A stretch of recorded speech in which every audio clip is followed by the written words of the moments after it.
Hello, everybody, and welcome back to That Pretentious Book Club. Hello. I don't know if we have a lag or if Gino's just being quiet, but that over there is your host, Gino, aka Marissa. And I forgot how to say hello in another language, so I did really well with that. Okay. Oh, But okay. and over there you have your host Ash O'Rourke, aka Wheezy. It ain't easy being wheezy. And I have not been wheezing, but I have had a really bad sinus infection. And fun fact, okay, if you guys don't want to hear nonsense, use the skip notes in the show description. Skip ahead to hear about the book. But right now I'm going to tell you about something that you probably didn't know about sinus infections, because I didn't, even though I've had so many sinus infections in my life. I'm very prone to them. Apparently, if a sinus infection moves out of like the front of your sinuses, it can move towards the back. Some of those sinuses are located directly over your mouth. So if you get a sinus infection that's really bad and it's in the area directly over the roof of your mouth, it can press into the roof of your mouth. So I learned this because I was like, there's a huge lump on the top of my mouth and it hurts so bad.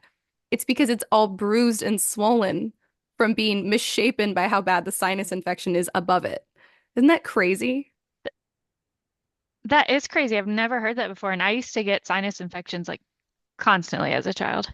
I was literally like, I was like, do I have cancer? Like, what's going on here? Because then I'm not someone who like jumps to Oh no. conclusions at all. I'm like, I'll never go to the doctor. I don't overreact to WebMD. But this is the first time that WebMD has done me really wrong. Like, the only thing I could find that looked like it was mouth cancer. I was like, WebMD, come on. And then luckily I Googled my symptoms and like what it described, like what my mouth felt and looked like, along with sinus infection. And then I learned, oh, that can also happen with sinus infections. But I guess like no one really knows like about this. It's not like a commonly known thing about sinus infections that this can happen because it's not that common. So Yeah, I've never heard of that before. yeah, it No sucks. fun. Yeah, let me tell you, it definitely sucks. So. Anyways, that was my divergence right off the bat, just to get us in the spirit of the club. How has your like last month been, Gino? You're in a Oh, it windstorm right has now, been, so yeah, I am in the fury. the fury. It's like Thematically relevant. it is I know. It's like crazy out there. I had to we have a bunch of stuff that we were gonna take to the dump that's in our front yard because we were gonna load up the truck, and I had to go to work today, and I got back and it's like all over the yard because it just Oh, blew. The wind just went insane. It wasn't bad this morning, that was insane. And I was worried about the ducks. Bird drama always. Because they're Coop currently isn't very windproof, and basically what I've heard is that they don't mind weather, but they don't like wind. Like oh, they're cool with the rain and everything, but they hmm. don't like wind. And so I have a tarp that I put over it, but it was on the wrong side for the way the wind's blowing today, because the wind's been blowing a different way, but now it's switched. Oh So I had to gosh. go out there and move the tarp, but the tarp freaks them out anytime it like moves or anything like that. Literally, the sky So is falling. they were just like running in little circles, like ah, while I'm moving the tarp. I was like, guys, please calm down. Especially because I have three handicapped ducks and they just get No. trampled by everyone else when they're running like that. I was like, can you guys like, can everybody Oh my calm down? It's a God. tarp. But Oh they're my currently gosh. hopefully secured for the night. Wow. That is, I always feel so much sympathy for birds when you tell me the stories of going on with your birds. I'm like, you know what? Maybe birds are all right. Poor things. I've started doing bird art now, actually, Hmm. because I've decided that they're gonna pay for their own living quarters. Smart. So I'm trying to make them do art. It went not as easily as I expected it to, which I don't know why I expected it to go easily. Like to expect chickens to be able to paint things like really easily, but they Oh weren't my super gosh. cooperative to begin That's with. hilarious. But So, and I about have how I would have expected it to go. yeah, how any normal person would be like, you're trying to get like a chicken to do painting? Okay, well, that's not going to be easy. But I was like, oh no, this will be like a 3 minute thing. Like, here's paint, here's the canvas, here you go, chicken, make art, and then leave. And but it didn't work out that way. But I'm going to continue, persevere on, and I'm gonna have great art. So if anyone wants to buy some bird art, let me know. Yeah. We can put it up on the social media. We can put it on the website. You guys want some bird art? Went from book club relevant things to just bird art. So just bird Like, art. It's all book club relevant. It's and painstaking, you guys. Come on. Reward Gino's painstaking attempts to make her birds actually work for their keep, which is just more work for you. I know. Oh What man. about you, other than sinus infections? We're going to the Renaissance Festival, and I am very excited.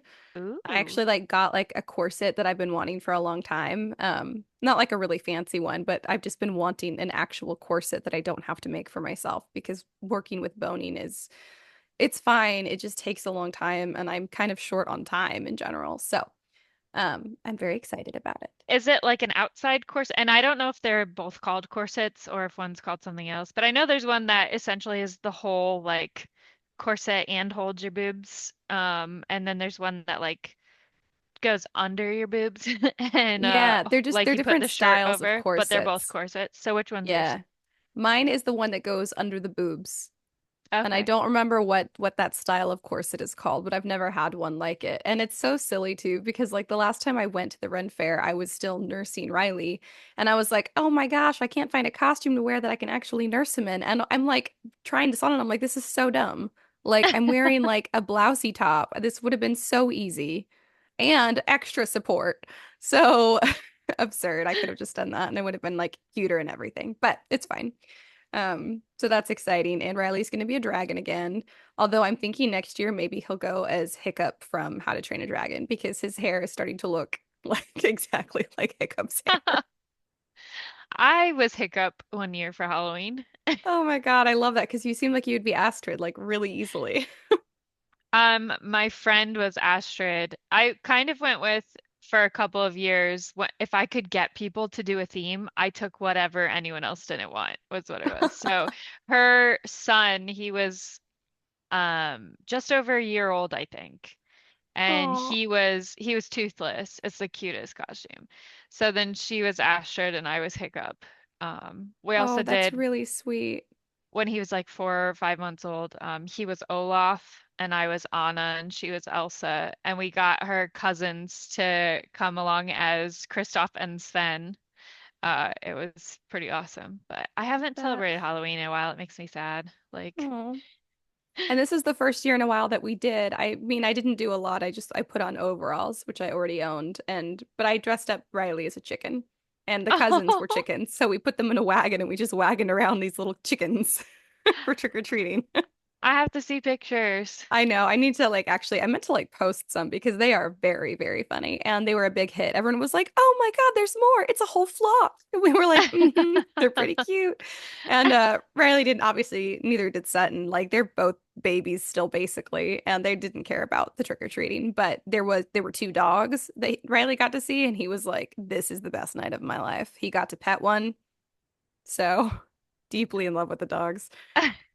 What did you say his favorite animal was again? I remember we talked about that last time. Jellyfish. It's Oh yeah, jellyfish. jellyfish. And he every morning he waves to his pretend jellyfish in his little like lamp thing. And so now if you talk about jellyfish, he'll just even if you're like not talking to him and he just hears you, he'll just go like a reflex and wave. Because he just it's what he does for the Jellyfish. Wave at the jellyfish. jellyfish. Wave at the jellyfish. He's so cute though. So of course my life update is mostly my kid. And he is almost walking, like he's so close. He's definitely gonna be walking before Christmas. If he doesn't think about it, he can like take a few steps. And if he's just or he'll just stand there holding a toy, not holding on anything. And then if you point it out, he's like, ah, and like dramatically falls forward. Like Don't look at me. yep, doesn't want to be perceived. So, in his success, but yeah, he's adorable. He's my little bestie. And trying to think if there's anything else exciting going on. Ren Fair, cute kid. I made chili rellenos for the first time tonight, and it went, I don't know, it went fine. It wasn't Oh. amazing. It was my first time making it, and it was a lot, it was a lot more complicated than I anticipated. I thought it would be easier.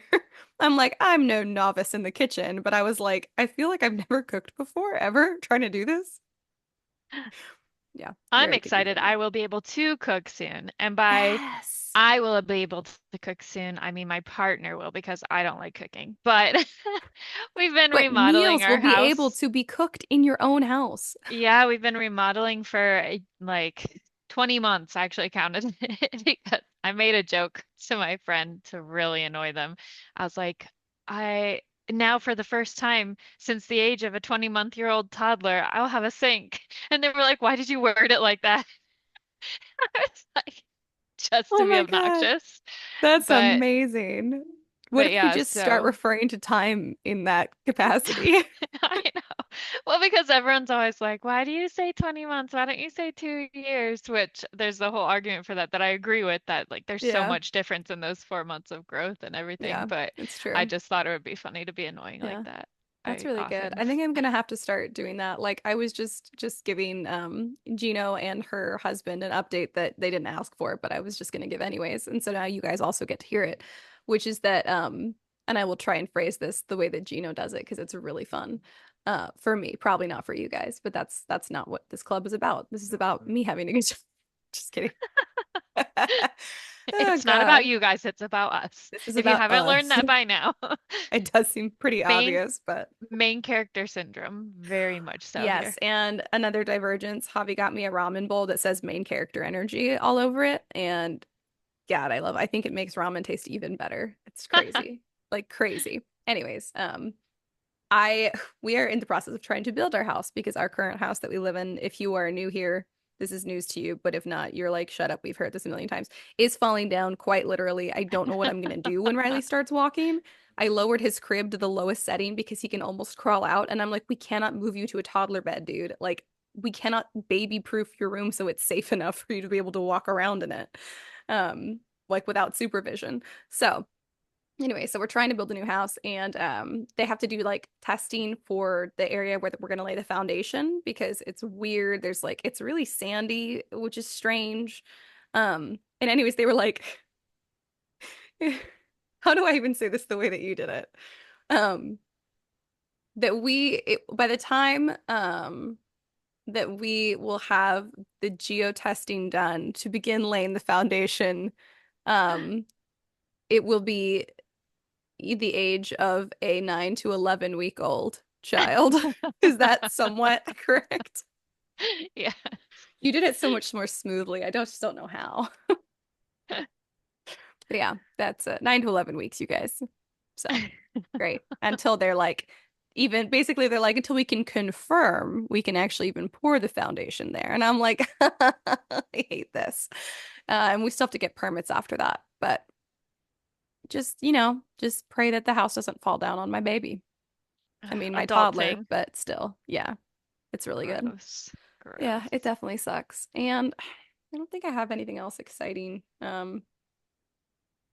No, I'm planning everyone's Christmas presents. So Oh, fun. that's fun. Also, but somebody else bought something off of our Etsy shop. So, Oh, oh, we could yay. put it on the Etsy shop if you'd like. We can put your bird art. Okay. It's not my bird art, it's their It's bird art. theirs. You're just It's the like, what do you call it? You're I'm like just the the broker gallery. or You're whatever. the Yeah. broker. Yes, you're an art broker. Oh my God, that's so funny. Yeah, so if you want to see some bird art brokered by Gino, uh it perhaps may be there at some point. But yeah, so that's cool. So don't forget, you guys, if you are prepping for the holidays, we have bookish merch on our website, storysirenstudio.com.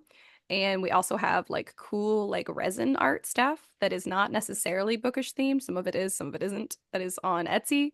And it's all linked in the episode description. So you can support the pod. You can get something really cool and unique and one of a kind.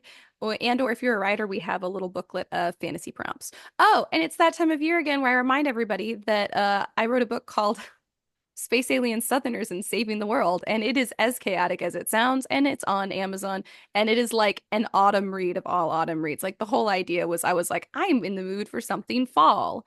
And so I wrote this book about like a hot cowboy and a scientist and an alien. And So it's terrific. You have to get it and check it out. thank you. I I bought appreciate 12 that. copies. Just kidding. It's I what did buy everyone's getting for Christmas. Actually, I did buy like 3 or 4 of them one year and did give them out for Christmas. So, I love that. Thank you. Anyways, yeah, so go check all that stuff out. It's fun. Um, is there anything else you want to share? Or do you want to get into our themed drink? no, I think this drink needs introduced especially on my end because I made a little bit of modification to it. Not much, but the visual I is did. amazing. The visual is amazing. I'm ready for it. Um, okay, so our drink for the Fury, our themed Fury drink, I didn't think of like a name for it. I probably should have done that. Elliot's But perfect martini. there we go. Our narrator in the story, as you'll find out, is Elliot, and he makes a very specific martini in the book. Yeah, And said, let's do that because it was like it was described in such detail that I remembered it to the end. Like I was like, smart. this was very That was described. genius. When you said that, I Um, was like, which, why didn't if I you don't think know of what a this? martini is, generally it is gin and vermouth. Shaken with But he ice. makes it with vodka. Mm-hmm. Am I frozen? Can you hear You're me? frozen, but I can hear you. Okay, because you're frozen on my Oh, now you're screen. Sorry back. about that. You're good. Um, so he makes his with vodka, and the as much vermouth as it should have is just a glance in the general direction of Italy. Um, and an olive. And so I did make mine with vodka because I'm a vodka girl and I know you're a gin girl, so I yours is am. probably gin. It is. Um, I did put a little dash of vermouth in it, and then I forgot to get toothpicks for my olive. Um, so this is, oh, you can't see it. It's on a chopstick, and I have like 6 olives in here. Oh my gosh. It is the perfect martini. I can't, the background. That is But yeah, so there's funny. like, it's a chopstick, and yeah, there's 5 olives. Nice. I almost also put a chopstick in my drink for decoration. And then I was like, calm down, Ash. And I love that you did. Oh my God, that's amazing. That is here. I wasn't going to share, but because I had to modify mine so grossly. So mine is more just like the dream of a martini because okay, first before I tell you of the horror that I'm drinking, which actually tastes really good, but it's not really martini. I will explain my perfect martini because a martini is one of my favorite drinks in the world. And yeah, I'm a gin girl, not a vodka girl. So the way that I like a martini is you got your shaker, you got loads of ice in there, like up to the top with ice basically. And then you pour in your gin because gin is better than vodka. It's just a fact. And then, because I like a dirty martini, you pour in a little bit of olive juice and then you pour in a little bit of vermouth. I like a dry vermouth, not a sweet one. That seems like it would be gross. And then you shake it up really good. And then once it's like nice and watery and like ice cold from the ice, then you pour it in the cup and you put as many olives as you want on your little stick, and that's it. But you need to pour in some of the olive juice because I like a dirty, sometimes ranging on filthy martini. Um, and that is it's delicious and I love it. What I am drinking is not that. What I'm drinking is because I thought I had vermouth and I thought I had olives, two of the three ingredients in a dirty gin martini. Somehow I don't, but you know what I do have? A little bit of the apple sake that we got when you were here Oh that was my gosh, still in the actually, back of my that sounds fridge. so good. It is. So I used it instead of like the amount that I would have put in vermouth. I shook it all the same and I just did like, I went like for with a twist, like with lemon juice instead of an olive. So I basically did like a gin martini with a twist, but then with an extra twist because a little bit of the apple sake. And yeah, it is delicious I actually. was gonna say that actually sounds so good. It's And really, really good. I think I've actually had a martini like maybe twice in my life before this. It's not my drink. So I was like, all right, we're gonna go for it and see. I like But it. it is There's better in my brain with vodka, so that works out a little bit. oh, that's funny. Ironically, I wonder if there's any, and I could just be completely making this up, but I wonder if there's anything like in Greek culture about martinis or if martinis have become somewhat popular in Greece or Cyprus. I say Cyprus because that's where the author is from, which I'll get into. But because there's this little Greek cafe that I love that I used to go to with my mom sometimes. It's itty bitty. It's amazing. And they make this insane, like kick-ass, what do they call it a blue martini. It's a dirty gin martini, but with blue cheese stuffed olives, which like sounds like it shouldn't be good in a drink. It's freaking delicious. So, I mean, it tastes more like it's like a savory. It's not like a sweet Yeah. drink, you know. It tastes like a savory part of your meal, like a cheese course, but it's a beverage. So, anyways, I love it so much. And it was like one of their specialty drinks. So I could be completely making that up, but I'm gonna force that into Martinis are everything that I Greek. know. Martinis are Greek. Okay, got it. Yeah, I did look up Greek cocktails for like a hot second, and it just kept coming up with, and I'm gonna say this wrong, but it's like ouzo. That's Yeah, yeah, their, yeah. it's like the Greek grappa. Yeah, I was Um, like grappa because yeah, Italian. which I know that one. I've actually have had ouzo at a Greek restaurant in Chicago. Um, and I remember I was with a friend there, and I was just like, we're gonna order this because it's like it's really Greek, and I'd never had it before. Hmm. And he was like, okay. And we had a, he hated it so much. He was like, this is awful. And I was like, no, it's great. And just like drank it all, even though I was like, no, that's a lot. But I was determined to just be like, no, it's fine. It's great. I'm cultured. I love that. See, that's such a fun thing about like going places with you and why I think we'd be like amazing travel buddies as you'd be like, "Hey, let's try this new thing just because we haven't tried it." And I would be like, "This is the best ever." Like, I know, like I feel like a lot of people would be like, "It just doesn't sound good to me," or every ingredient in that is something that I don't like. So why would I try it? And even if it's every ingredient I hate, but I'm like, "No, it's like culturally significant," or like I've just never had it. I'm so curious. Even if there's no reason to think that I would like it, I still Yes. absolutely have to try. Yes. Um, I- I'm going to Sweden in March, so you could come then. And by I'm going to Sweden in March, I'm going to keep saying that until it happens. Oh I my have God, I actual love that. zero, like anything that actually says I'm doing that, but I'm going to keep Yeah. saying that as a just it's happening thing. I told Phil that earlier. I was like, oh, by the way, I have to go to Sweden in March. And he was like, actually, I think he was like with Ash. And I was like, no. He's like, well, for work, and I was like, no. He's like, okay, good talk. It's like, just know that Oh I have to be in gosh. Sweden in March. That's amazing. I mean, okay, well here I could possibly throw a different plans in your direction that I don't even know for sure happening or not. But and I can't remember if I told you guys, I don't think I did.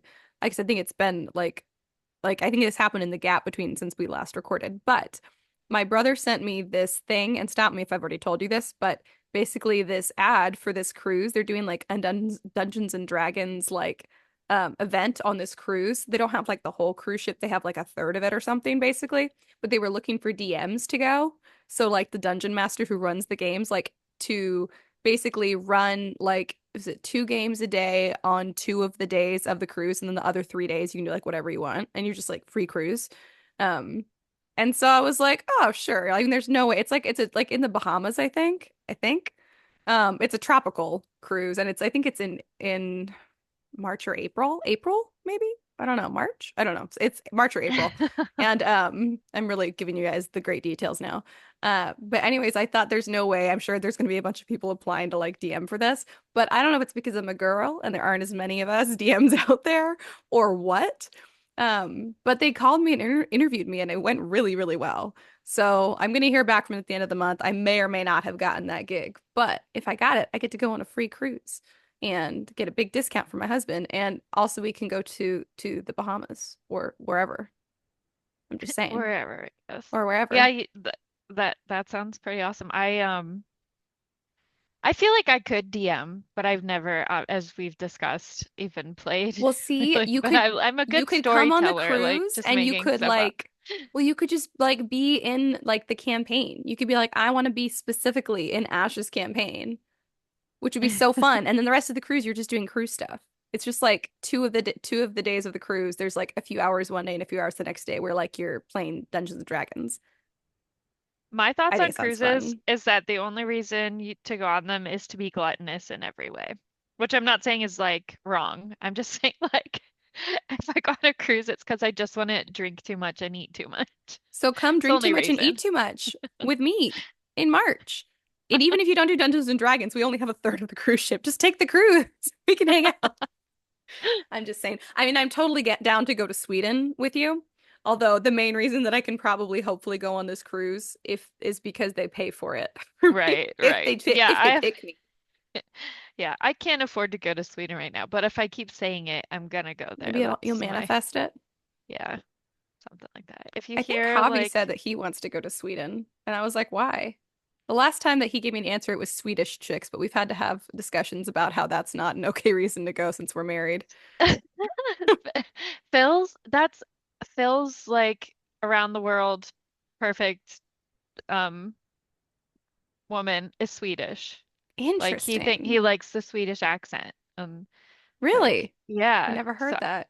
yeah. I think Javi has usually said Italian, an Uh, Italian woman, but like a that quote, works for real you. Italian. Oh, you would think so, but Oh, I'm not rude. real enough. Very Rude. rude. Also Does he because mean a real Italian or does he mean an American Italian mm, by real Italian? Like, is he thinking, he's thinking real Italian, like Italian okay, Italian. But I okay. still think an American Italian, like a more traditional one, would get closer to his like ideal, like what he thinks. And what's so funny is I think either one of them would kick his ass completely. I Like agree. the reason that I am like tolerable to him is because I am not full-blown Italian. Like yeah, Italian women are powerful. That's not an insult to Italian women, it's an insult to my husband.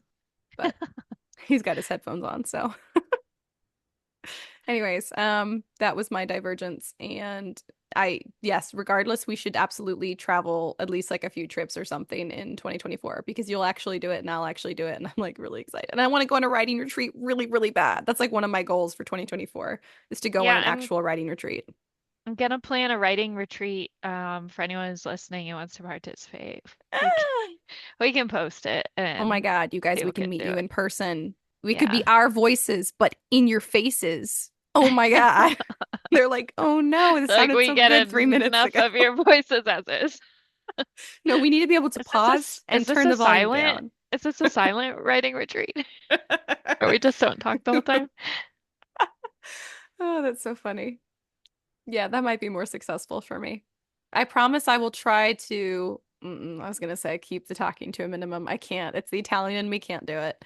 Um, I will respect your space. Again, the Italian in me's like, I'll respect your space. I'll do it. I'll do it. I won't respect Gino's space though. I literally wrote whiskey plus Gino equals BFFs forever in a heart on my notebook. So I will not be respecting her space, but all right. So that's our drink. Elliot's perfect martini. Although neither of us quite really fit the bill for it, but the way that it is described in the book, amazing. I don't know, my husband said something to do with his gaming. All right. So do Author we want time? to yeah, the author. I was going to talk about the author. I actually looked stuff up about our author today. Um, Wowza. his name is spelled very weird. It's spelled in a very Greek way. His name is Alex Michaelides. And I know this because I listened to him say, "Hi, I'm Alex Michaelides," in a little video like 3 times to be like Michaelides, Michaelides, Michaelides. And then it feels like I'm saying Beetlejuice, Beetlejuice, Beetlejuice. And then I wrote down Michaelides like in like the phonetics so I could like remember still how to say it. Because some things I just don't remember. Like, what are those shoes, Hobby, called? Hey guys, cool guys? Those shoes? There's these shoes Javi wears, and I can't for the life of me. Are they called like Hey Guys? Hey Dudes. Hey Dudes. Cool guys, Hey Dudes. They're called Hey Dudes, I think he just said. I cannot for the life of me remember that. I don't know why. Can't do it. So, Michaelides. Alex Michaelides, I'll tell you a little bit about him, except his zodiac sign, which I don't know what it is because Gino knows. His birthday is September 4th. Long pause for Wheezy's That's thinking. You hear the wheels turning, the the gears wheels, turning. the gears are like creaking, creaking. I know what comes before Libra, right? It's not a Libra, is it? No, it's not Is Libra. this whatever comes before a Libra? Is it a Virgo? Yes, it's a Virgo. Oh my God, I was right Woo! on my Brr, brr, second brr, guess. brr. Amazing. That's never happened. Virgo. Okay. Alex Michaelides is a Virgo. And I'll tell you guys a little bit about him, courtesy of alexmichaelides.com. I love a good author's name.com. All right, so Alex was born on the small Mediterranean island of Cyprus. Cyprus? I don't actually know. Cypress. Cyprus, Cypress. to an English mother and a Greek Cypriot father.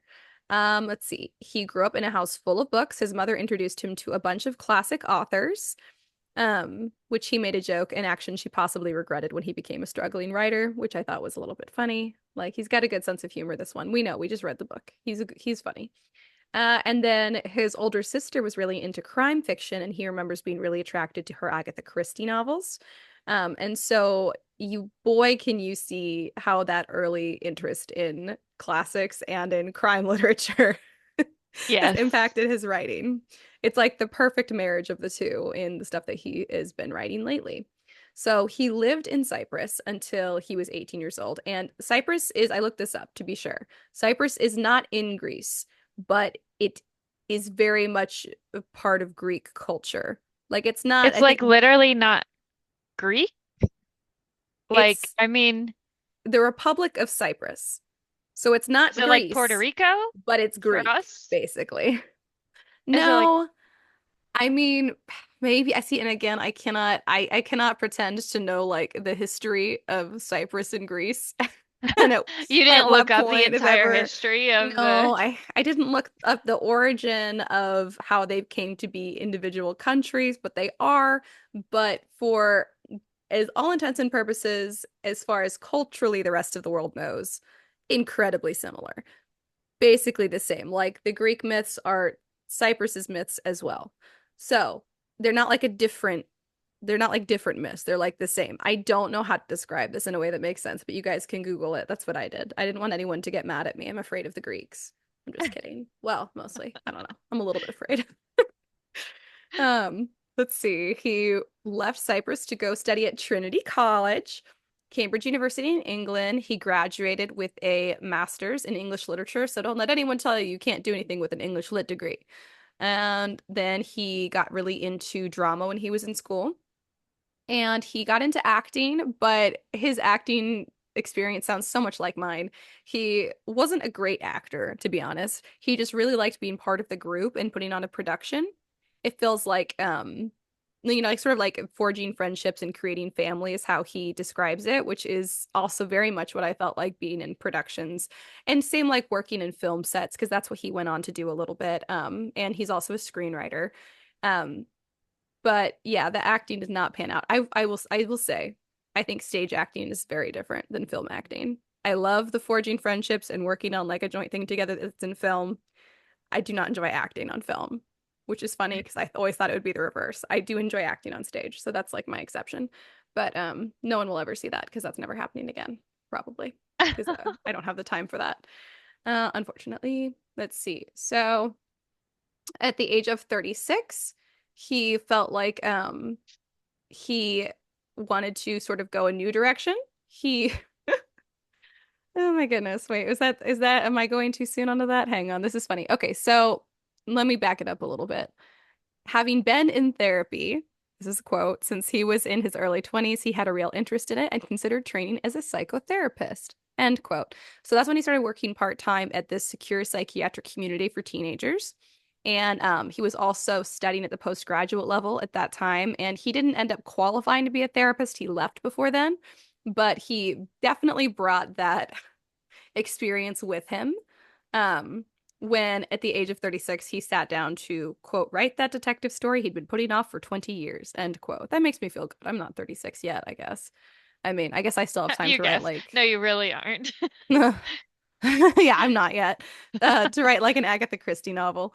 Anyways, so his first like really popular book, I don't think it's his first book because he's obviously been writing forever, but The Silent Patient is set in a psychiatric institute, and this was like the first book that it ended up selling in 50 territories and was a worldwide bestseller. It kind of changed his life and kind of catapulted him into the life of a professional, full-time, very successful writer.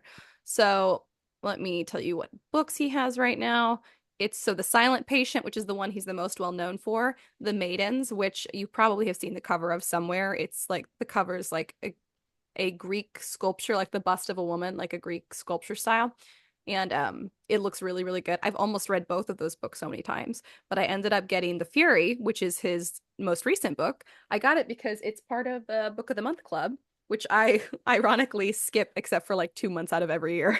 But I love seeing what's in there. So mine has the little Book of the Month logo on the top. And it was a good pick. And now I like really, really want to read his other stuff because this was very compelling, very gripping.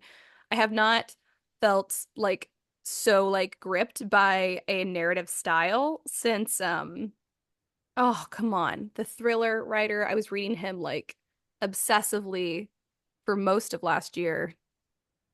Oh, I have no idea. I'm gonna figure it out.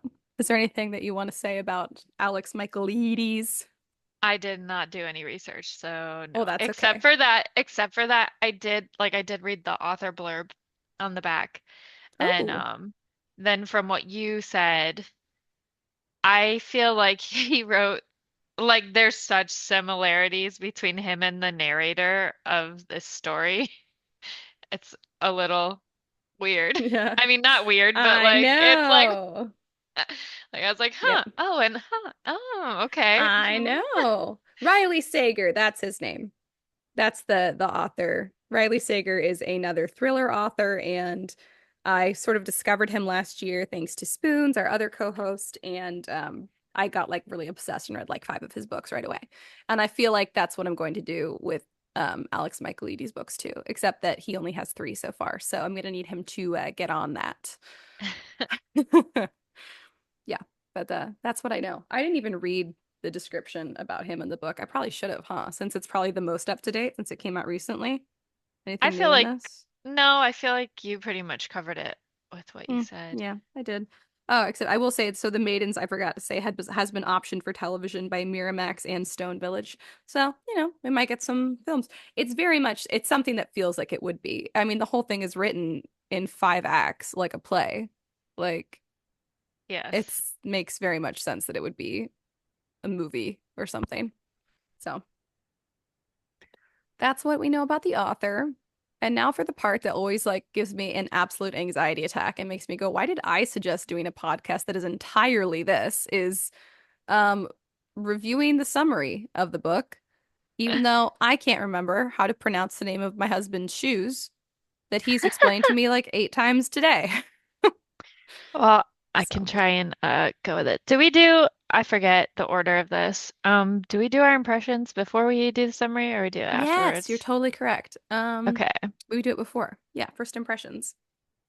So my first impression was my cat is trying to eat the computer thing. I locked her out of Oh, the room, but Lilith. she goes through the vents.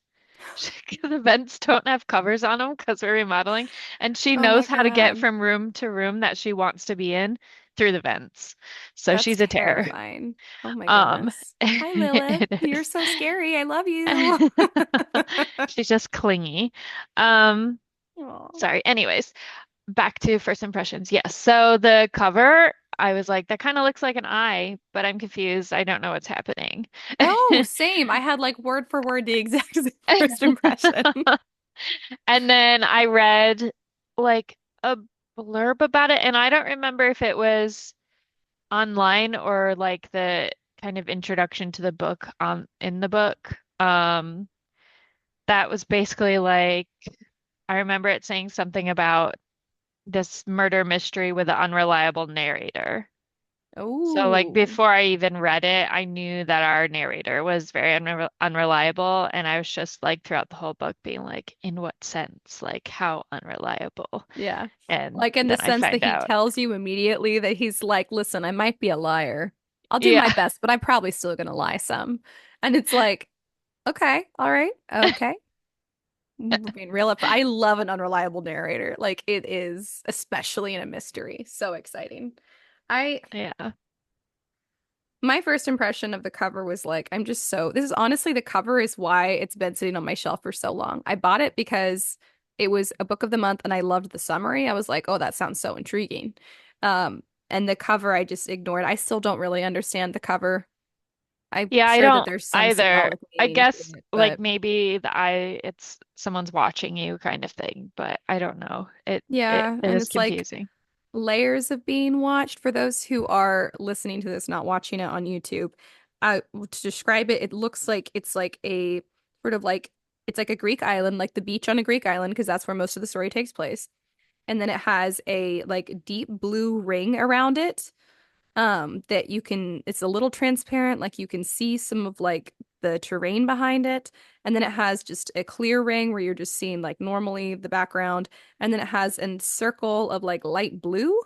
And then within that is another, it's like a little like a black circle, and it's got like part of the silhouette of a woman's face, which I just now realized that's what it was because I couldn't even figure out what it was.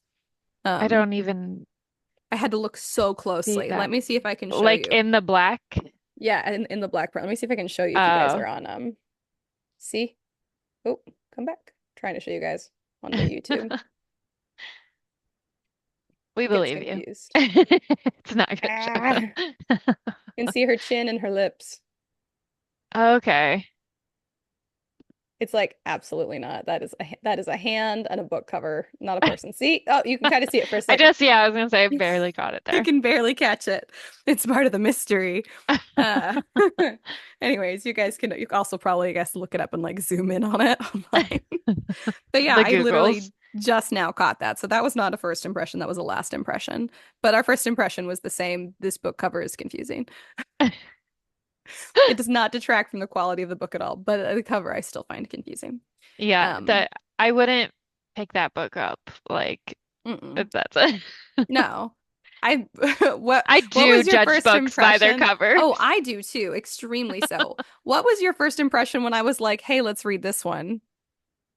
Um, I was like, well, like I told you, I said I just need someone to tell me what to read right now. It is nice, And yeah. I was like, I've been looking at murder mysteries, but I haven't really picked one up, which is kind of ironic because I write them all the time for like fundraisers.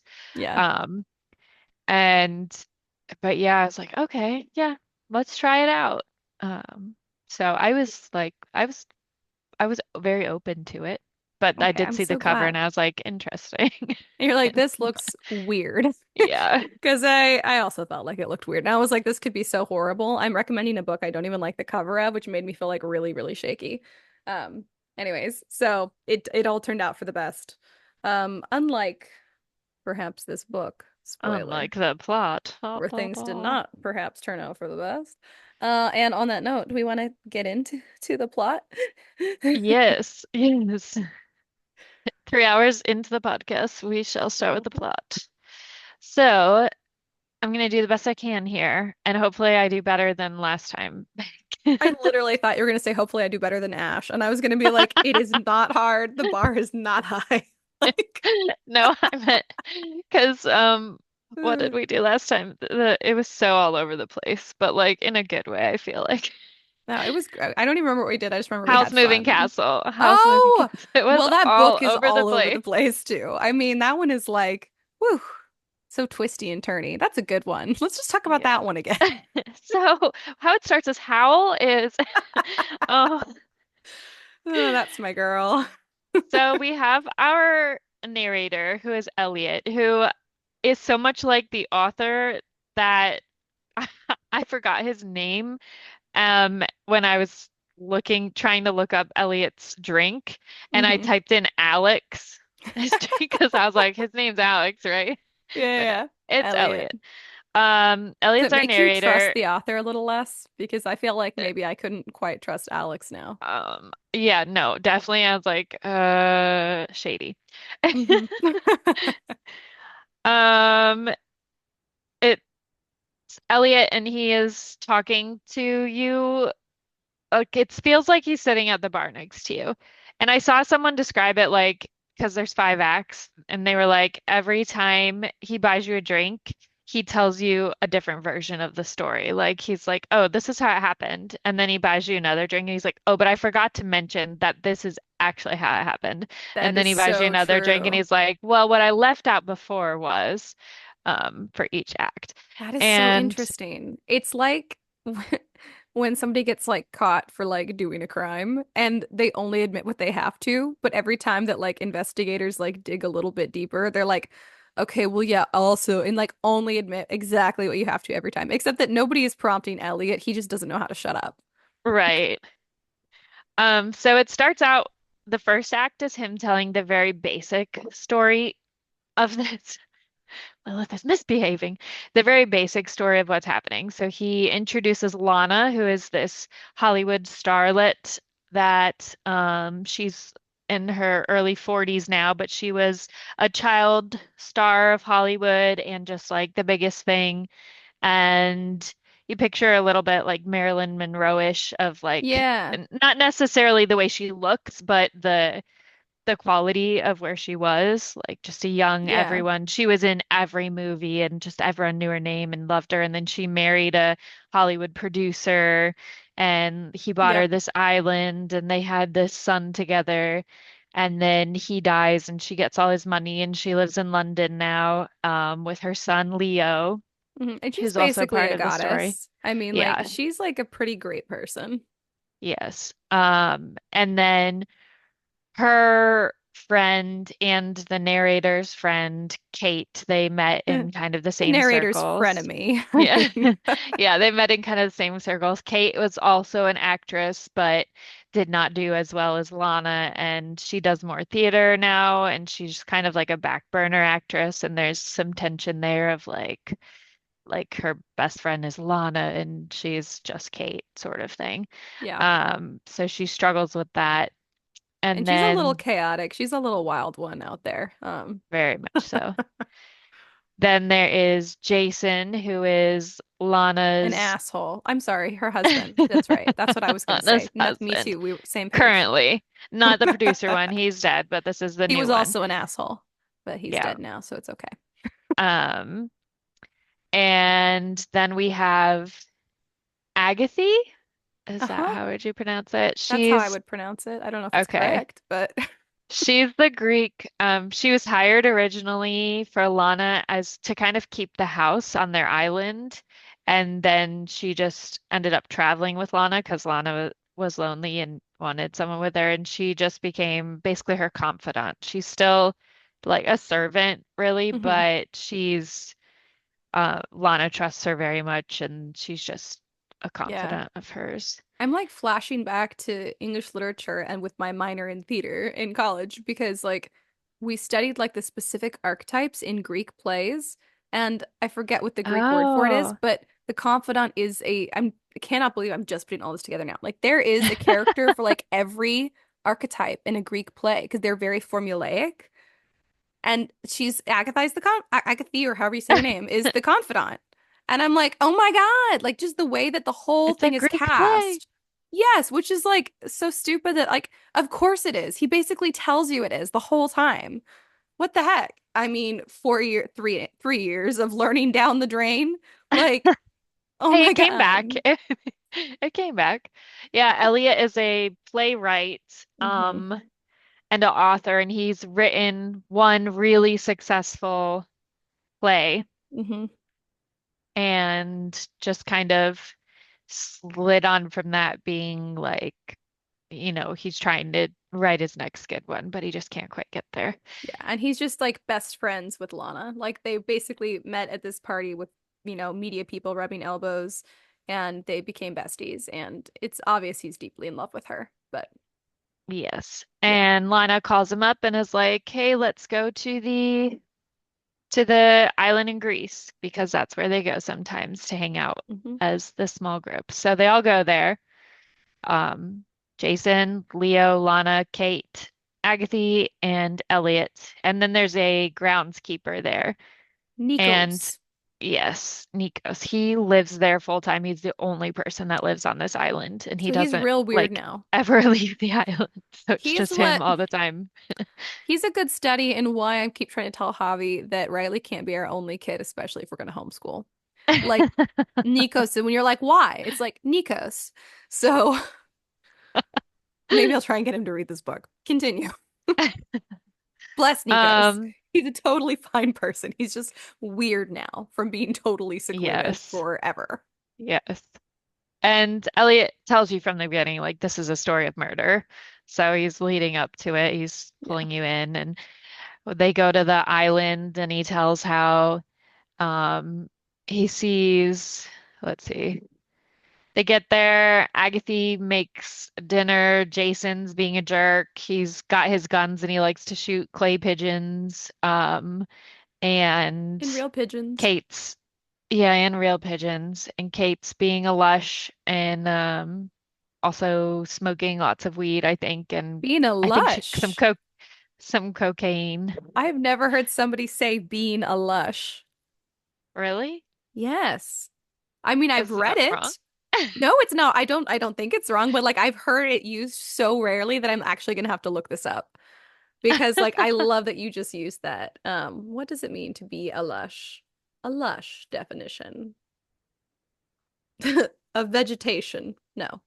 Oh, sexually attractive. No, that's not either. That's not what I meant. What does, I Maybe mean, I said she is, completely but wrong. what does it mean to be? No, no, it's like a thing to call someone a lush, but most people just don't. A heavy drinker who's frequently intoxicated. Thank you, AI overview, Google.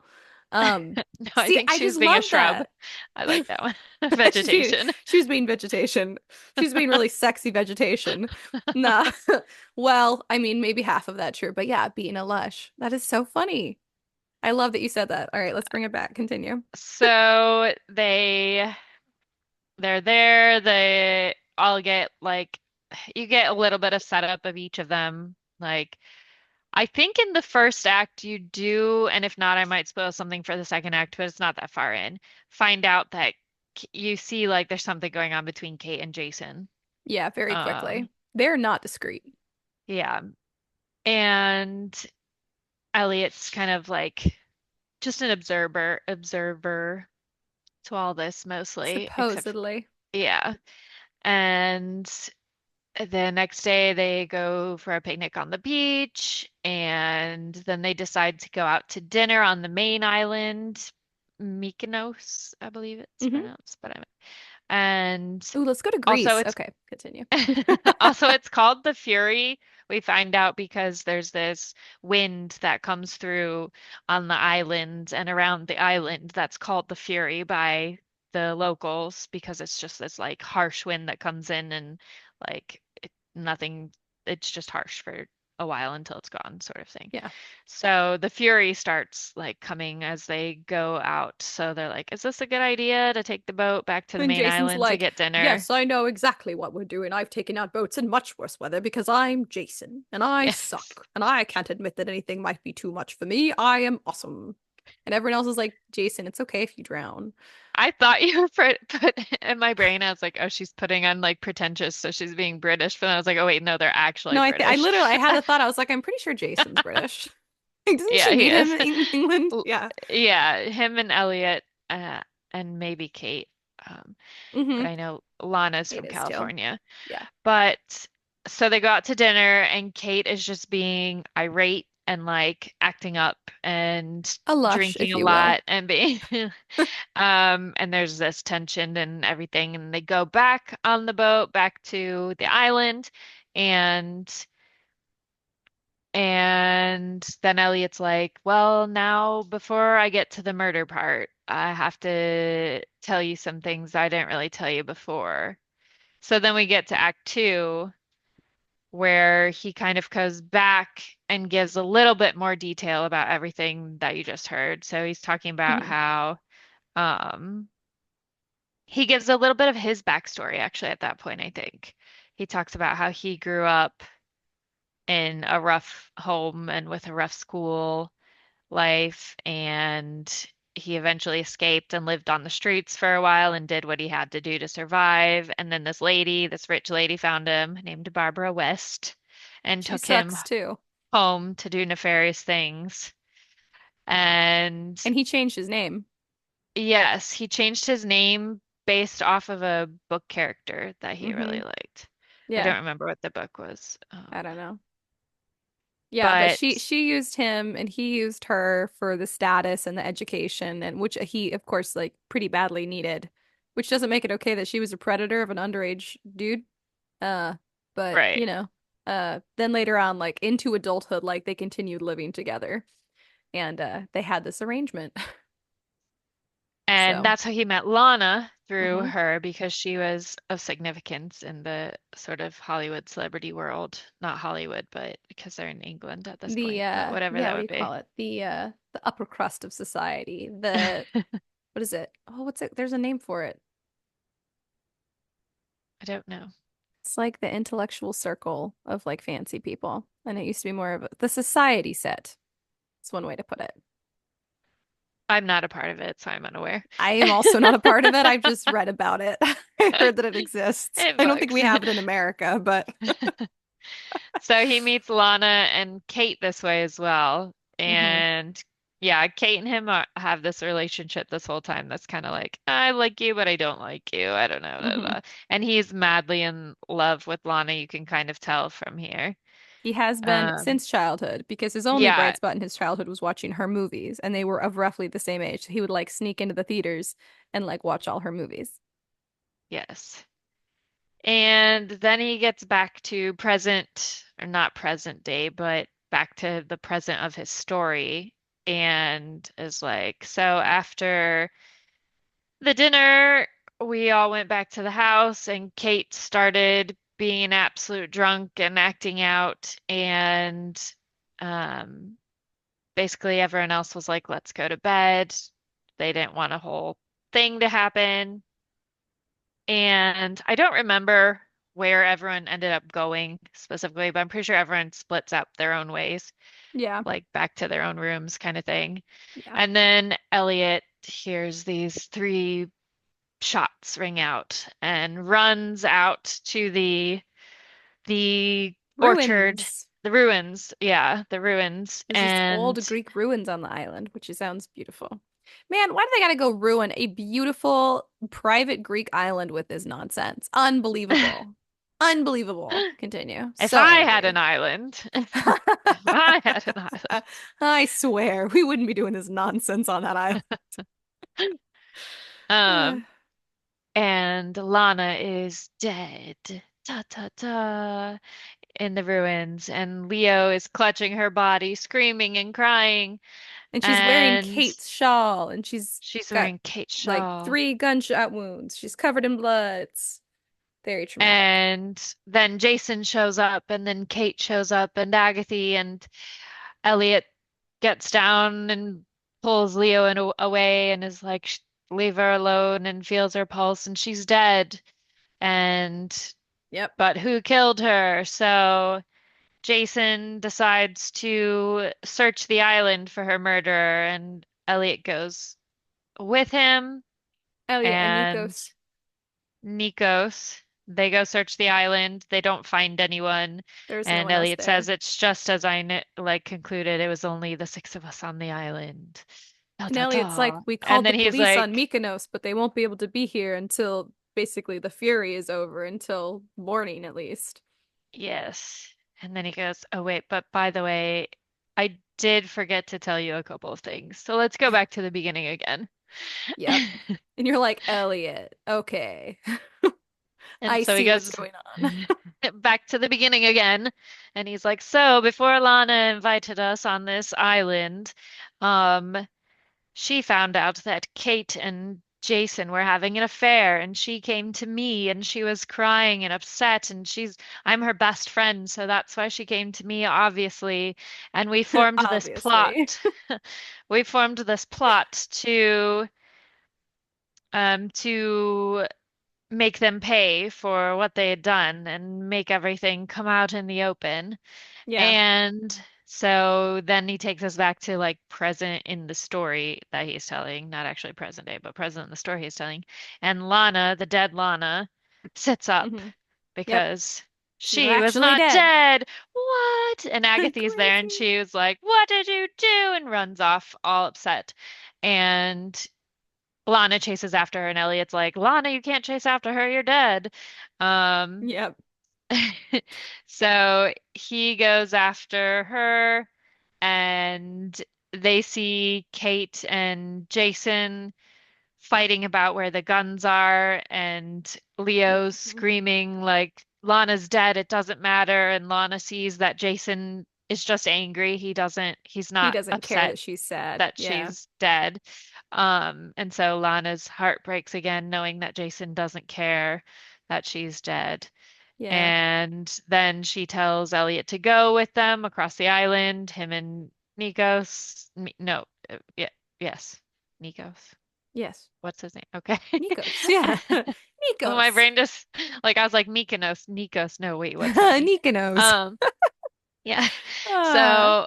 So then you replay from his angle now that he knows that this is all a play, sketch going on, Hmm. that he has written, that yes, that they go around. Then we go through seeing that they go around the island, and then Kate and I lost my bearings. Okay, I got you. Okay, Okay. so Elliot goes back and he's like, okay, a little more detail about this whole play that I created that I was like, Lana, let's get on board with this. Although I don't think even Lana I knew like the full thing that he didn't think that she knew. Like this whole play essentially that he had written. He helped basically set up all the pieces. And he told Lana that it was basically to force Kate and Jason to bring things out into the open, and that when she was quote unquote dead, faked her death, that she would get to see how Jason truly feels. And all of that has come to pass at this point in the story. Like she is quote unquote dead.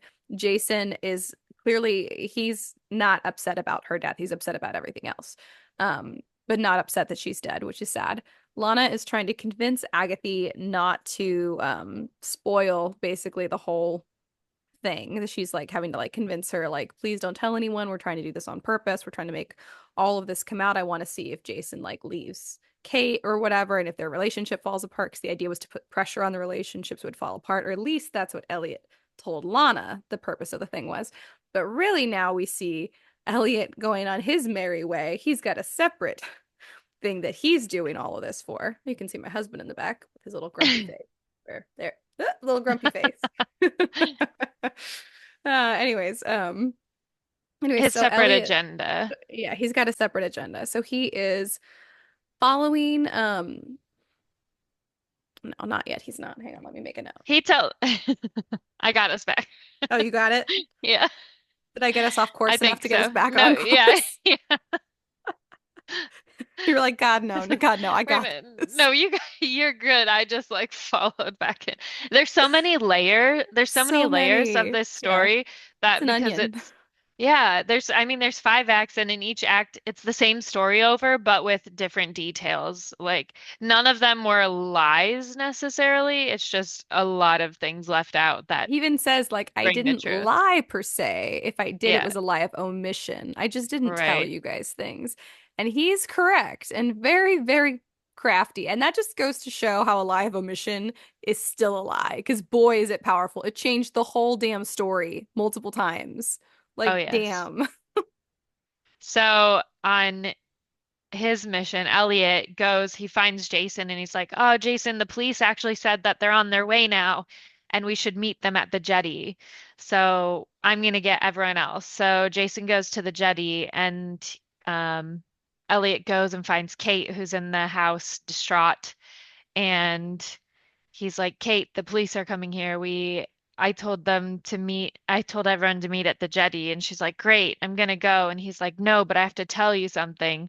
And she's like, "What?" He goes, "Jason did it. Jason killed Lana." And she's like, "No, he didn't." And he's like, "What?" She goes, "Why would he kill Lana? He wants her money because Jason's like criminally in debt because he made a bunch of bad and probably illegal business decisions. So Hmm. he's with Lana for her money.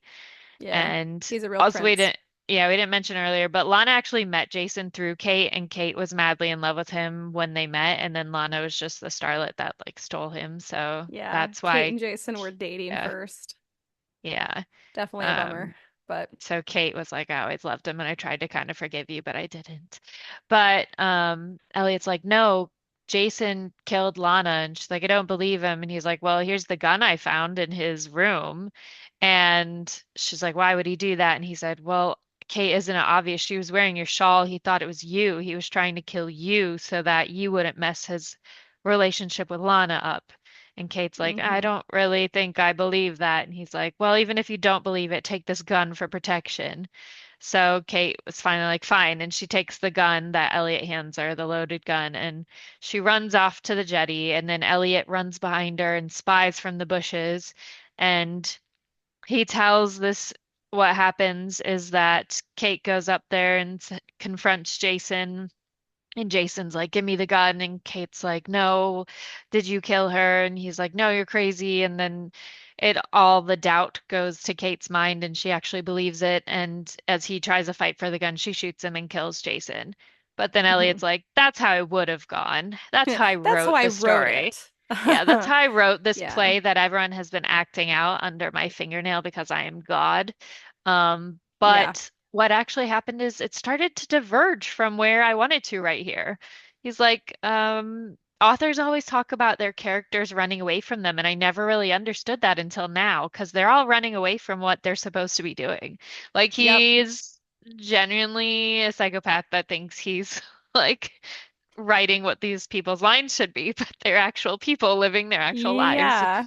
Yeah. And they do not fight Jason and Kate like they believe each other. And then They figure out Nikos that comes Elliot must up be the one lying, and then yeah, Nikos like shows up with like his own gun to Elliot's back and makes him go down to the jetty with them. and they essentially Jason they decide that Elliot's the one that killed Lana. And Agatha shows up and Elliot's like, tell them it's not true. You know that Lana's alive. And she doesn't say a word. And he's like, I can't believe this. And Jason and Kate decide to kill him as justice for killing Lana.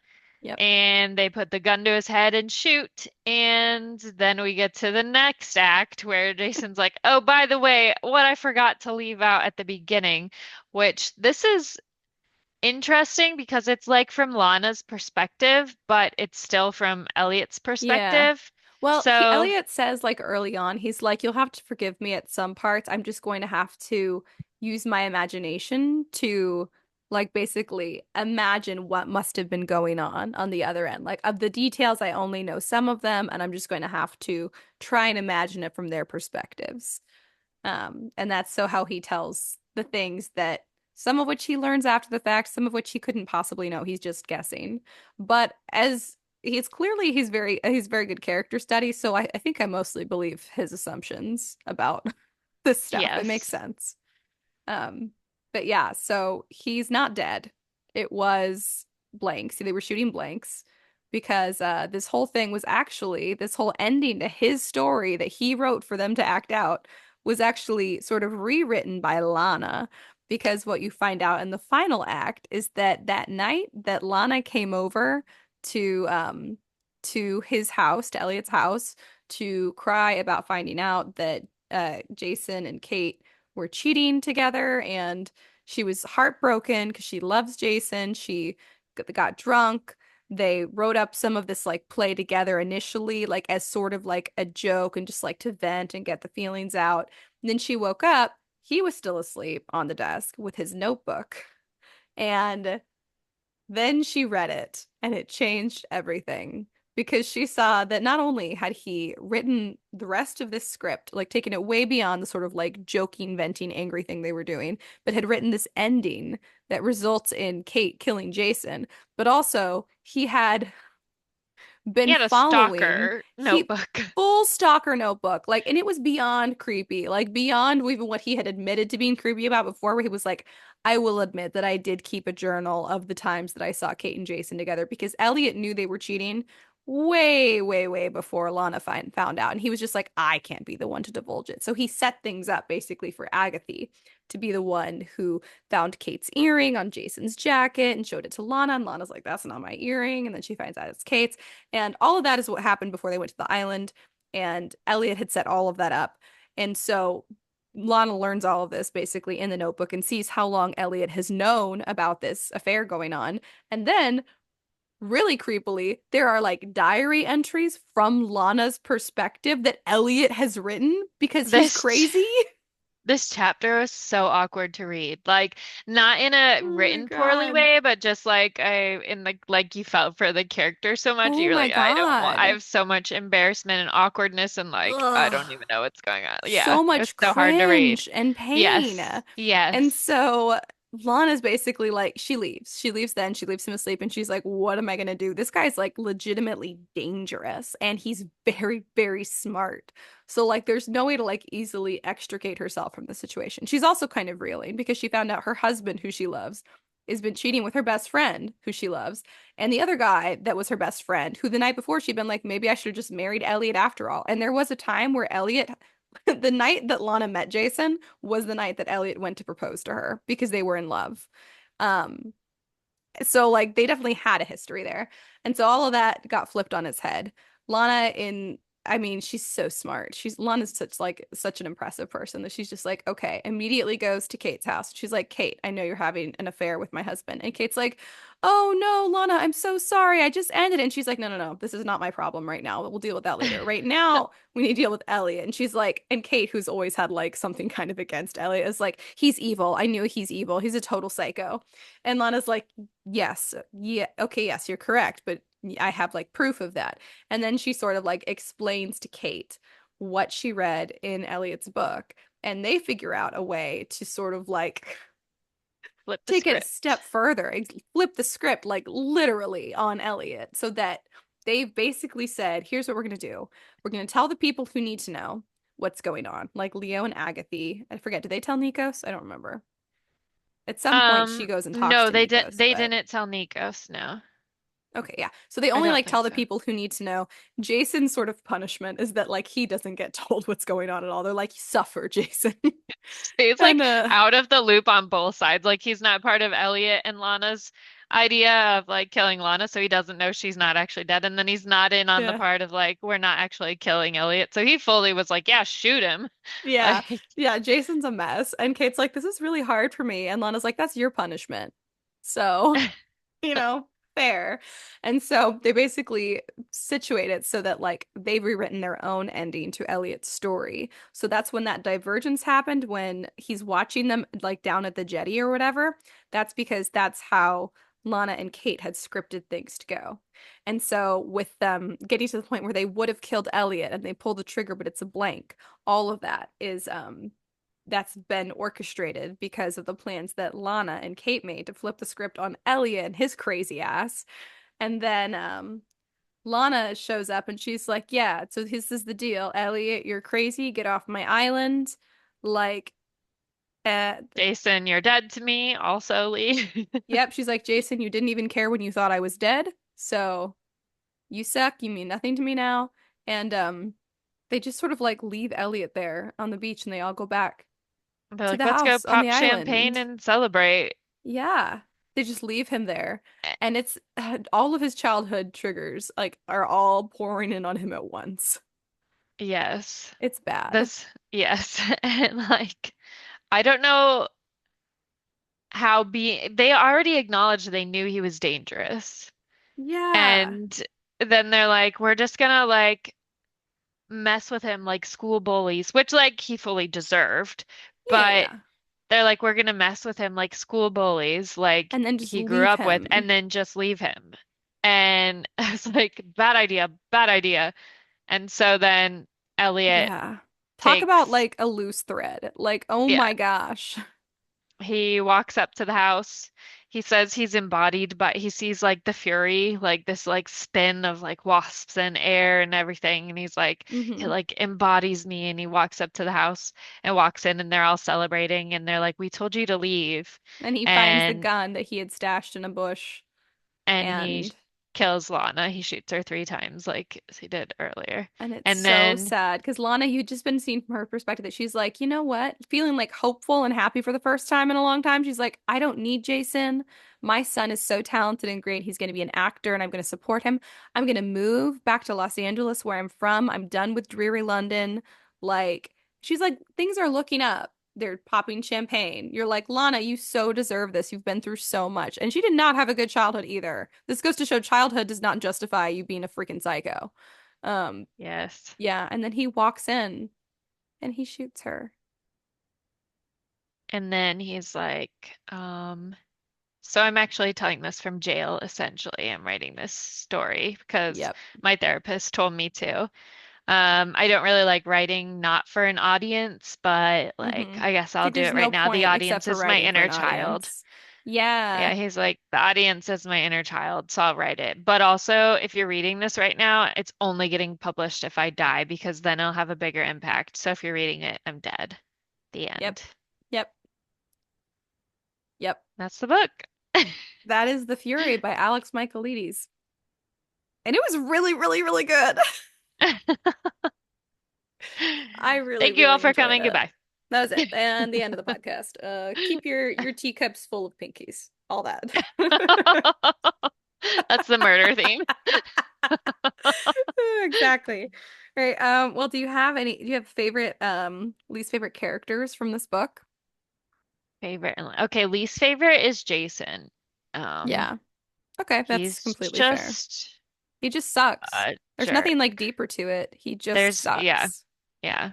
Yeah. Um, and favorite, I don't know. You do your least favorite. My least favorite, I think, is also Jason. Like, he's just like an out and out jackass. Like, he didn't have to be such an ass. He's just selfish and he chose to be. Um, Elliot can't be a least favorite because not because I know his history, because I don't think his history excuses him at all from being crazy. Like he didn't have to like be evil, but he's very clever. It's hard for someone who's that clever to be my least favorite. I don't think Jason was clever. I think he was mean and stupid. So, like no Yes. grace at all for that. And then favorite is like Lana, okay, because she's like a goddess. Like she really is so impressive. She's been through so much, handled it with so much grace. Like been a total like power lady, like made a huge career for herself in her own right. And then like just whatever she wants to do with her life does it and is a great mom and like is a great friend. She's great. Like she's awesome. She's doing all the things and she's doing them so well, even though people keep throwing like weird shit in her way. But honorable mention for Nikos, and I'm not really sure why. I'm just fascinated by him. I'm like, what's your life like, Nikos? I want to know more about you. Like, Very true. yeah, I see I'm kind of with like I didn't like most of the characters, but in the way of like you're not supposed to. yeah. Like they're all supposed to annoy you to some degree, Oh yeah, especially because you're reading it from Elliot's perspective and they all annoy him to some degree except Lana. yep, And then once you realize who Elliot is, he annoys you because, he's a murderer.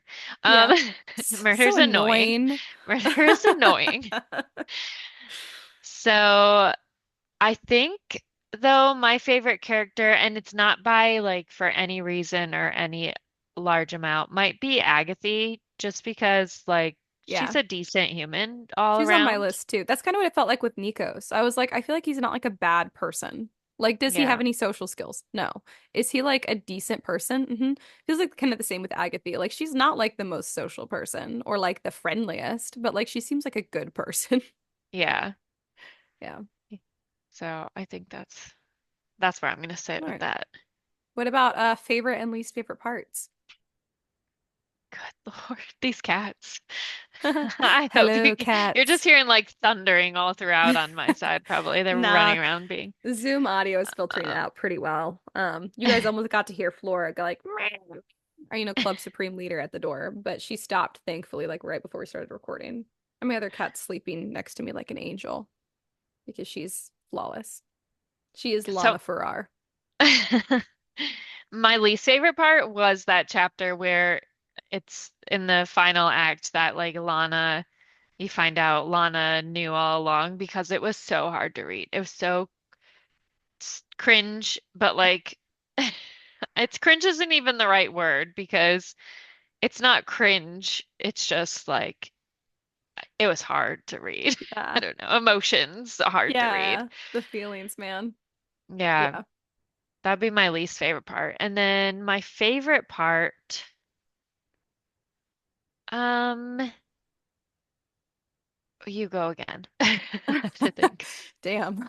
I was just like, whoa, what's she gonna say next? My brain doing absolutely no work at all. Oh, cat over your shoulder. So cute. All right, come on, brain. We can do this. Favorite and least favorite parts. Um, I think my favorite part was actually finding out about the scheme that Lana and Kate had created. I loved seeing a egomaniacal, narcissistic man who thinks that he's pulling all the strings. Love to see the script get flipped on him by two women. Amazing. I just amazing. I Applause, really enjoyed applause. that. I enjoyed Elliot's inevitable humiliation.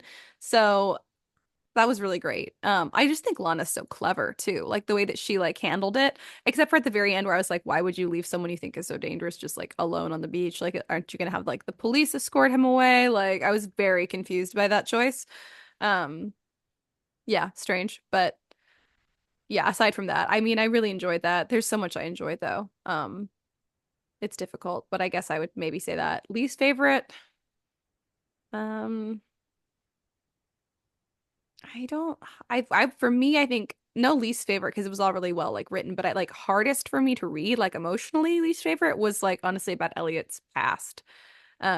Not even his childhood, which was really, really sad, but sort of like his young adulthood, like where he fell in with what Barbara West, Barbara that's her name. West.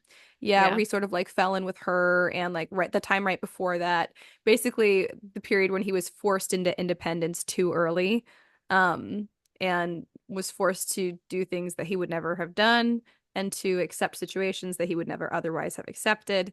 And then from there, you can just see how he sort of like spiraled into the person he became, which at some point you become, you have to like, choose to make the most of your environment and your circumstances. You can't just be a product of them.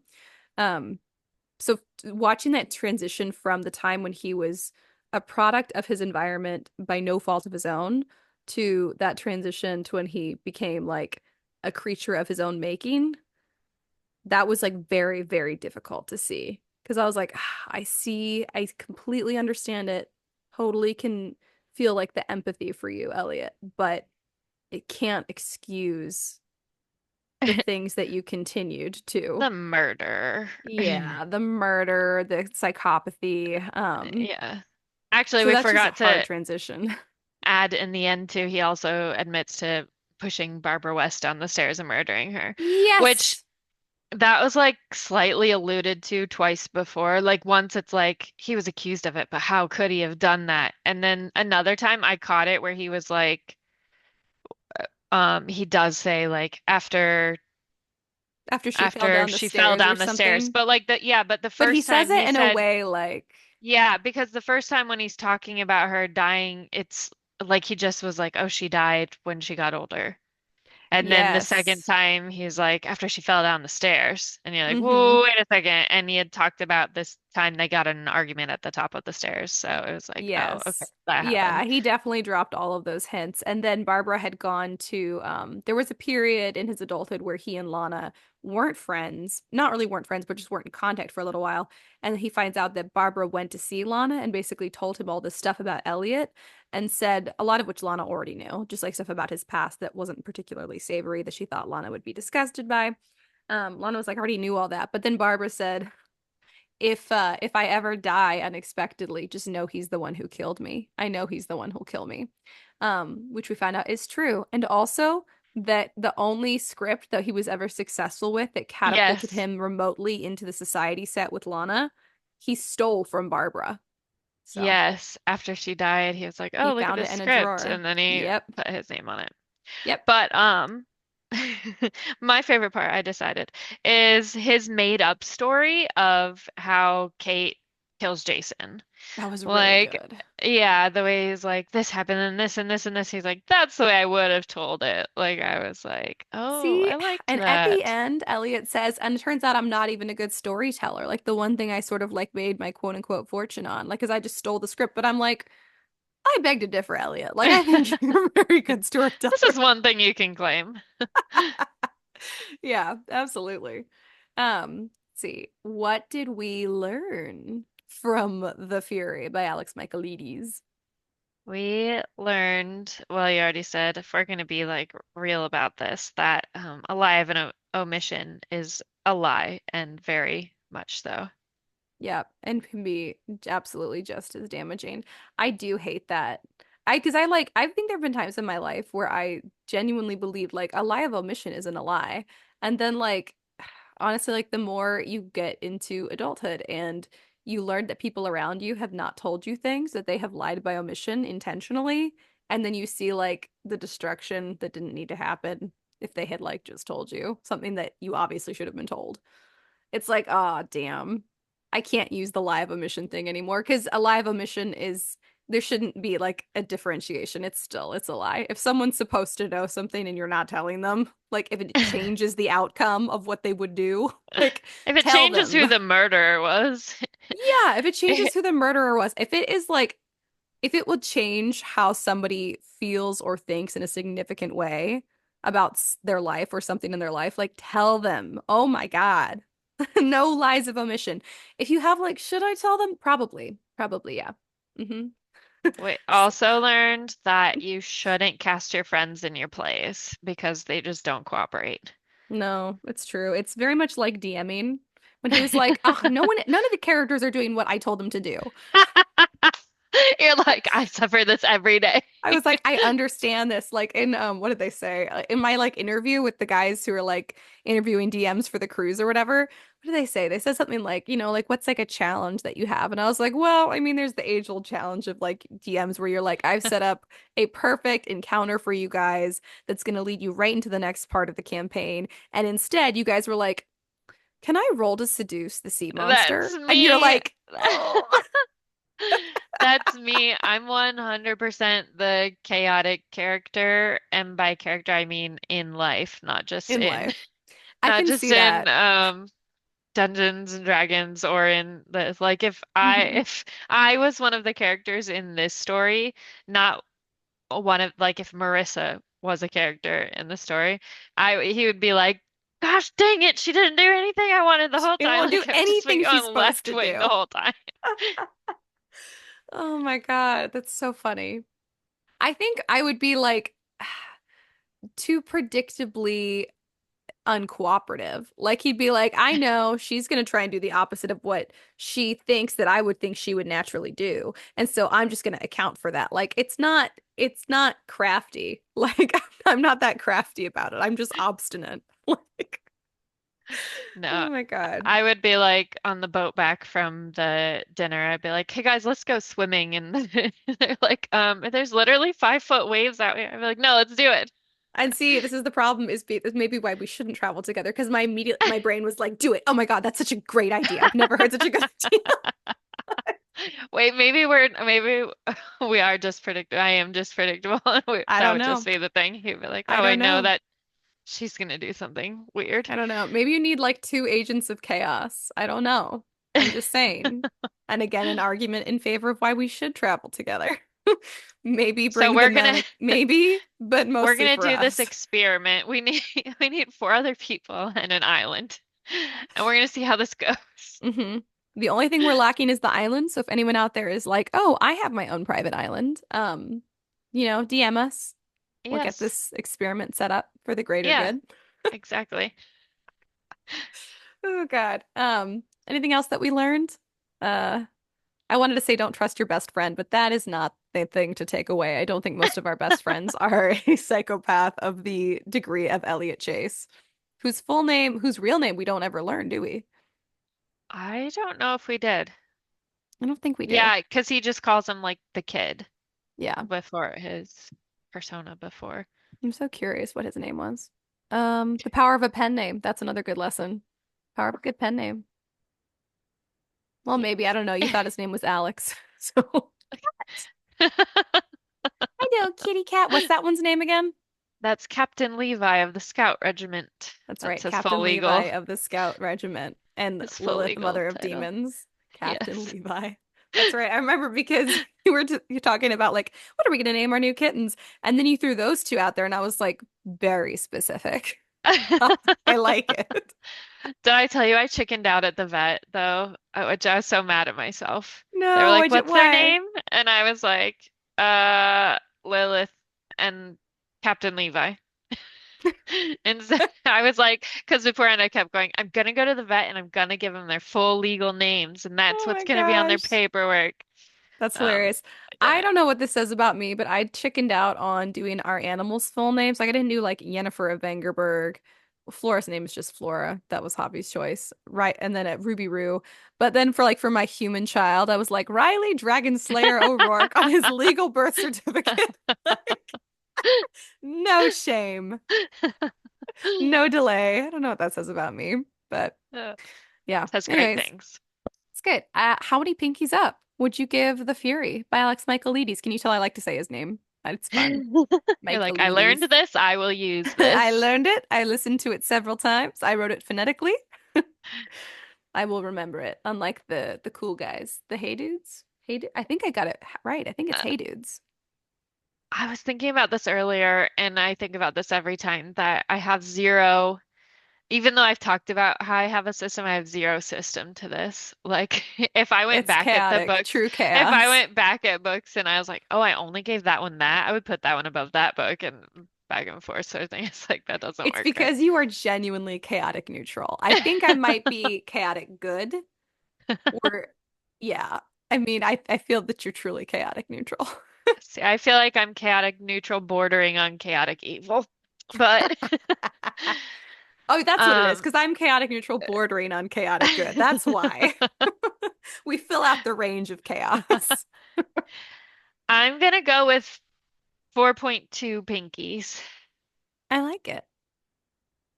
What Are you going about to give you? us any off the cuff Oh, rationale for that, or you don't have to? no, I that's mean, it. The end. that's it. The end. Understood. Gotcha. I'm gonna give it. This is gonna sound like I'm just trying to one up you, but it's not. It's just correct. Is 4.25. I think I'm gonna give it 4.25 because I don't ever just give like a 4 like point 0.2. Like I try and like make it like an even like 0.25, 0.5, 0.75, like the quarter system. So I'm gonna give it 4.25, not to copy you, just because it was really good. I will probably read it again at some point. Up to me, like a 4.5 is the book was almost perfect. And it's not that it wasn't almost perfect. I think if it's a 4.5, I'd be like, I could read this again tomorrow. And I'm like, no, like I'll give it 6 months and then I'll probably want to read it again. So that's my scale is always like, when will I read this again? How soon will I Yeah, read it again?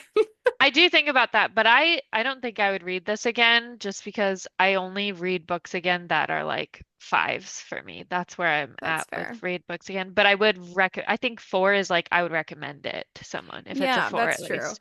And I do have to say, like, thrillers and like murder mysteries are a little bit of an exception to my would I read it again rule because you already know the ending, which is Right. like the driving motivation for reading it. So probably like would I recommend it to someone is more of a like I already have. Like I'm gonna trade like my sister for the book she's reading right now. I'm gonna trade her this one. So yeah, that too. That's smart. Um, all That right, so is those are our another thing. I usually pride myself on being able to see what's coming, kind of. mhm. In regular stories, I'm really good at it, and generally in like murder mysteries, I usually have it too beforehand. It drives Phil nuts because I'm like, who do you think did it? Like 3 seconds into whatever, and he's like, it just started. I'm like, well, I know. I like it was, and I'm always right. Me and my Um, willing suspension of disbelief. I'm like, I don't know what's going on at all. Like, But this one, so I kept obviously guessing throughout, being like, okay, this is happening. And I do have to say, I kind of suspected Elliot early on, but I wasn't full 100 on it mhm. because I knew how unreliable he was, and I was like, how unreliable? Like, is he so unreliable that he's gonna be like, I did it, but just kidding, I didn't do it, but just like, Yeah. um. But then there were a couple times I actually thought he was gonna kill Leo at the end. Like, Oh, that'd be that so sounds so sad. weird I definitely didn't because think Lana was going to be the one killed at the end. I thought it was not going to be Lana, so that was surprising to me. I don't know why. I thought because I also like when I write these, I always do the absolute, like everyone's like the absolute unexpected. I like to Yeah. do it that way. And so I thought Leo, because there's in the last scene when they're like leaving, Leo's like, ha ha ha, he's such a freak. And I was like, that's a trigger to him from being bullied as a little kid. And then on top of it, Lana loves Leo so much, and Kate Hmm. really likes Leo. And he's like, this is their punishment. Like, they have to Yeah. live without him now, was my Yeah. brain process there. But no, That's he just came in and killed interesting. Lana, and I was like, oh, boring. I thought maybe like Kate would like try and like save Lana or something. Mm, I don't know. Or that maybe but he yeah. would like blame Kate and think like Kate like put seeds of doubt in Lana's mind about him, and so that it would never have happened, like if not for Kate, which is like a whole like, mental Jenga thing to do, but like that's what Elliot does. Yeah. Yeah. Yeah, but I definitely like when he was like at the beginning, he basically said it without saying it wasn't me, I'm not the murderer, but he basically said that. I was like, I believe you. Like moved on. Didn't think about it again. I was like, he's probably right. I'm just an idiot. I love your naivety in the stories. It is I so forget there was another confusing. one. There was another one we read that you were like, I had no clue, and oh, it was the like three queens one or Yeah. whatever, where Spoons and I were both like, oh yeah, we knew this was happening, we just didn't know why, and you were like, I was like, what? what? I didn't see that till the end. We're I like, swear. oh, sweetie. I think I think I enjoy like reading in books and like movies and stuff more because like I get dumber. I just like I so fully want to be immersed in the story that I'm like I am not thinking ahead. I'm not trying to figure this out. I only know what you tell me, man. Like I'm not thinking you say that you're not a murderer. I'm gonna believe you're not a murderer. Like No, I'm you are in constantly control of like, the narrative. from the first page, they're like, I got up that morning and there was a rose on my bedside table. And I'm like, a rose. If they ever mention a rose again in the book, like that, it had significant. Like, Oh my that's where God. my brain is. I'm Like, like, "Oh, I like roses." no, like 20 chapters later, Oh they're like, oh, and God. he brought her a rose. And I was like, it was him in the beginning. And it was nothing. When they say right to the lowest common denominator, they're referring to me. I don't get it because I don't think like I'm a particularly like gullible person in real life. Like I don't think I'm like stupid in real life. I may not be like the No, absolute sharpest tack in the drawer, but like it's good that I'm you can so enjoy dumb it when I like that, read. though. It's good that you can enjoy it like that, which I mean, I'm not saying that I always get it right or anything, but it does There's so sometimes much ruin more it like when I thought. write from the beginning and like, oh, I know how this is gonna play out. Well, I will I like say I my own intelligence has never ruined a story for me. Oh gosh, that's funny. Well, is there anything else that you want to say about this book or life in general? Or um your bird art? buy my bird art. Pickle is a wonderful artist. I actually bought a beret for my birds to like paint wearing. I I put on my wondered cats. why you when you asked me what color beret for your ducks, do you notice that I never asked like what for? I was just like, That's she's how got I a know. reason. That's how I know we get along well. As if I ask someone and they're like, "Why? I don't understand why you need that." Then I'm like, "Oh, never mind. We don't need to talk anymore." I was just But if immediately they're like, just what are like, our options? What are our color yeah. options here? I'd put it on my cats and they were not happy about it, but I haven't put Well, it on the birds yet, but they're gonna paint with their berets. I'm like, my heart is so happy. That's gonna be so freaking cute. Oh, it's gonna be adorable. Can our listeners follow you anywhere to see that? I don't know if you have like I forget if Um, your profile's public or not. my TikTok is, which is what I put it on, and that's a name. It is, I It's remember it. it's Simp Siren. Simp Um, Siren. yeah, because it's self-improvement siren, but I also thought it was funny as a That is funny. simp I siren. didn't know about the self-improvement thing. I just liked that it was Simp Nobody Siren. knows except for my brain. It's also like my mermaid name. Everyone's like, "Oh, Maru, like that's a really cool name." And I was like, "Yeah, Hmm. there's actually a bajillion thoughts that went into that. Oh, I love Like that. Rusalka is Russian for like siren, mermaid." And I was like, "So Ru." And then also I have a friend who calls me Ru, and then Mer because it's mermaid, and Mer because it's Marissa. So I was Oh like, my "Oh, it's all gosh. yeah." Oh, But see, then I like nobody knowing knows these the things. well, I like knowing the behind it, but I was also like, hey, I simp for that siren. Yeah, it makes sense to me. Like we're all simping for this siren, simp siren, and that makes sense for Maru. My mermaid name is absolutely as shallow as it's Mermaid Ashlyn because if my name had been an actual name, like not something that my father made up and spelled all weird so no one ever knows how to pronounce it, I would have wanted my name to be Ashlyn, like the Irish spelling Ashlyn. So that's I'm just living, the life that I could It, have lived. I mean, that's what most mermaids are doing is living the life they could have lived. So, That's exactly correct. but Yeah. yeah, if you want bird art, or to see the birds, it's Simp Siren on TikTok. Strong And recommend you follow. Every time a video pops up, it makes my day, genuinely. So I definitely think you guys should follow her. but also make sure you're following That Pretentious Book Club. Oh, look at that. The first time ever on any episode of TPBC that anyone besides me has been like, follow us on Instagram. Iconic. It As only took 5 seasons and 14 episodes. and check out the Etsy shop for Christmas shopping. Yes. And check out the Etsy shop. Oh my God. See, you don't even need me. I'll just disappear, fade into the background. But yeah, check out thatpretentiousbookclub.com/storysciencestudio.com, whatever. They'll take you to the same place. If you guys have book suggestions, we love to hear them. You guys can send them to us on social media, or you can email us at contact@storysirenstudio.com. You can also like request merch that way, which is kind of fun. So we're always taking ideas for new merch to develop too. Perhaps you have an idea for a specific type of bird art that you would like to see the simp siren create with her flock. Uh, I for one would love to know what your suggestions are.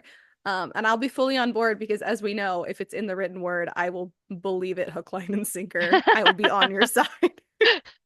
I got you guys. And then if you guys enjoyed the podcast, if you wouldn't mind leaving us a review. I made a joke recently. I think it was on our Instagram. I think it was, yeah. And I basically said something about it was about Space Alien Southerners Are Saving the World by Ashley O'Rourke, which is on Amazon. Hint, hint, you guys should go check it out. It's an absolutely insane story. Um, I was basically like promoting it on our Instagram, and I was like, 5 stars only, 5 stars only. If you leave a Yes. review, please leave a review, 5 stars only. That's our new policy. And then I was like, is that going to be like distasteful for people who don't listen to the pod, who don't know that like that's an inside joke that we request 5 stars only? And then I was No. like, I'm going to do it anyways. So, No, it's fine. yeah. So 5 stars only, club policy, but please leave us a review. And more importantly, please share the pod with your friends. Um, I'm sure that you guys know another reader in your life. Your And this friends, your is, relatives, your just mhm. play it at Christmas or Thanksgiving. I mean, Yeah. like politics are a hot topic right now, so when it just gets hot, just like put on the podcast, be like, shh, everyone listen. Absolutely. I'll go there. Absolutely. If you don't Perfect want to solution. listen to the same Christmas song you've already heard like 13 times, just like jack the aux cord or the Bluetooth connection, whatever kids use these days, and Yeah. just turn us on. They're going to be like, wow, that is so loud and abrasive. And you'll be like, no one's talking about politics anymore. You're welcome. So Yep. have you guys heard That Pretentious Book Club? Just get real loud about that. Everyone will be Dun, like, dun, no, we dun, haven't. dun, And dun, you're da, like, da, well, da. Yep. perfect for Anyways, all your holiday needs. That's us. that's what we're here for. We've got your holiday gifts. We've got your holiday social lubrication methodologies. We've got big words, we've got small words. That's a lot of big words in a row. All right. That's all the nonsense that I have for you guys. It's not true, but I'll cut myself off now because I could just keep going forever. Oh. My husband. No, that was my husband. He wants to game. Can you tell? Um, see, now when you do that, it just makes me want to keep talking. Oh. And she was never heard from again. Anyways, that's all I've got. So, until next time, our dear listeners, keep your teacups full. Oh, I'm so bad at this. You can do this. Your pinky's up high. It's high. It's up. Yeah, it's high. Keep your pinkies high. I thought it was pinky's high and then I second guessed myself. Wait, we're gonna do this again. Ready? All Go. right. Uh, Keep your teacups full Your pinky's high. and your book club. Pretentious. Woo! Woo! Amazing, So amazing good at work. this.